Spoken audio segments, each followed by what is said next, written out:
Radio Hindustan. ये radio Hindustan और आप सुन रहे हैं पारिजात को। काम की बातों में आज हम आपको बताएंगे कि आपके पास कुछ ऐसा खास है जो पता नहीं है आपको। एक शेर है बहुत जबरदस्त, वो शेर होने की वजह से तो जबरदस्त है ही, उसके अंदर मौजूद संदेश उसे और भी जबरदस्त बना देता है। शेर सुनिए पहले, फिर तौलिए इसे कि कैसा है ये शेर और ये कितना भारी है।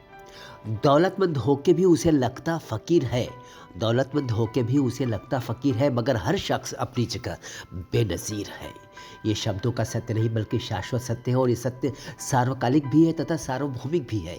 अर्थात हमेशा से ऐसा होता आया है और यह हमेशा से ऐसा होता रहेगा, यत्र भी तत्र भी और सर्वत्र भी, कि दुनिया में प्रत्येक व्यक्ति को ईश्वर ने कुछ ऐसा दे दिया है जो किसी और को नहीं मिला है। श्री राम शर्मा आचार्य जी ने अपने वैश्विक गायत्री परिवार में संदेश दिया था कि आप अचंभित न हो इस सत्य को जानकर कि आप इस विश्व के सर्वाधिक महत्वपूर्ण व्यक्ति हैं।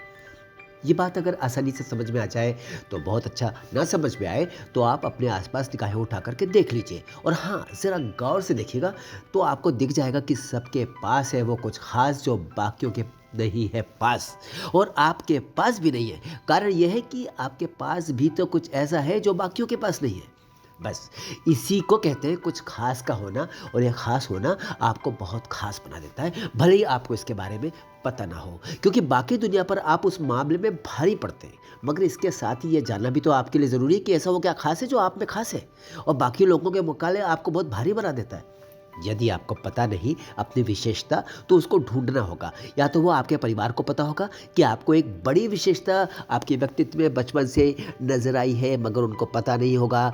तो हो सकता है कि आपको पता हो कि कुछ खास ऐसा है बचपन से आप में जो आपको प्राय लगता है कि आपके भीतर बहुत सशक्त उपस्थिति दर्शाता है, पर यह भी आवश्यक नहीं है हमेशा कि वह भी आपकी सबसे बड़ी और सबसे खास विशेषता हो। तो ऐसी स्थिति में फिर आपको ध्यान देना होगा और कुछ खुद पर नज़र रखनी पड़ेगी, क्योंकि कभी कहीं किसी रोज़ आपके साथ कोई ऐसी घटना घटेगी कि उस दिन आपको कुछ खास आपके हाथों से हो जाएगा, और फिर आप खुद हैरान रह जाएंगे कि ये आपने कैसे किया। यह विशेषता ही शायद वो खासियत हो सकती है जो आपको सबसे अलग करती है और सबसे बेहतर भी बनाती है।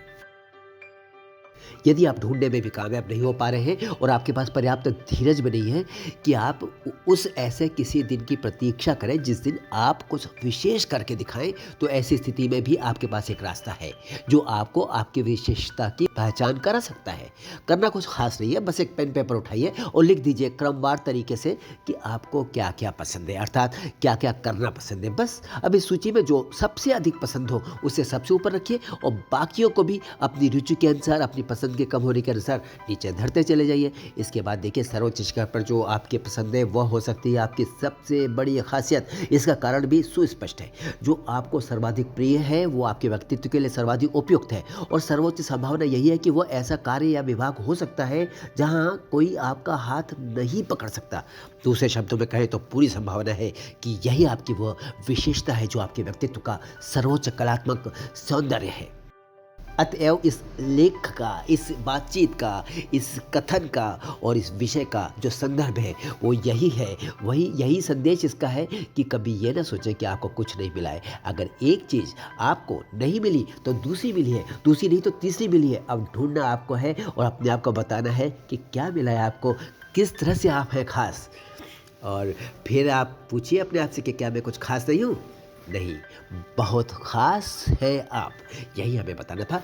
अपनी खासियत को पहचानिए, उसे आगे बढ़ाइए, उसे आसमानी बनाइए और सारी दुनिया पर छा जाइए। फिर मिलता हूँ मैं पारिजात, काम की बातों में कुछ अलग लेकर, कुछ खास लेकर। तब तक सुनते रहिए रेडियो हिंदुस्तान। नमस्कार। रेडियो हिंदुस्तान।